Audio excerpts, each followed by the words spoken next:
बाटलीने दूध पाजणे योग्य का? नक्कीच नाही. कारण बालरोगतज्ञ अगदी नाही म्हणजे नाहीच रेकमेंड करतं. कारण बाटलीमध्ये हवा जाण्याचे प्रमाण जास्त असतं. त्याच्यामध्ये प्रॉपर लॅचिंग होत नाही. बाळ गटागटा पितं.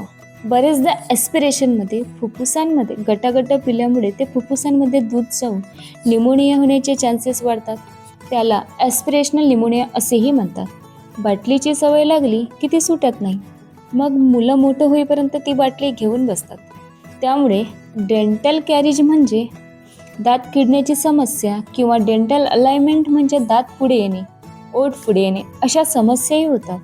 त्यामुळे बाटलीची सवय लागणं अगदी म्हणजे अगदी चुकीची आहे. दुसरी गोष्ट म्हणजे बाटलीचं निप्पल वेगळं असतं. त्याची कन्सिस्टन्सी सिलिकॉनची असते. आईचं जे स्तनाग्र किंवा निप्पल असतं ते वेगळं असतं. त्यामुळे त्या दोघांचा जो पोत असतो तो वेगळा असतो. त्यामुळे निप्पल कन्फ्युजन होतं. त्यामुळे बाटलीने एकदा प्यायला लागलं की आईच्या अंगावरचं दूध पिणं मुलं टाळतात. तर तेही होऊ शकतं. तर कृपा करून ते अवॉइड करा. स्पेशल कंडिशनमध्ये ऑब्व्हियसली ते करावं लागतं. पण त्यासाठी तुम्हाला डॉक्टरांचा सल्ला घेणं अपेक्षित आहे.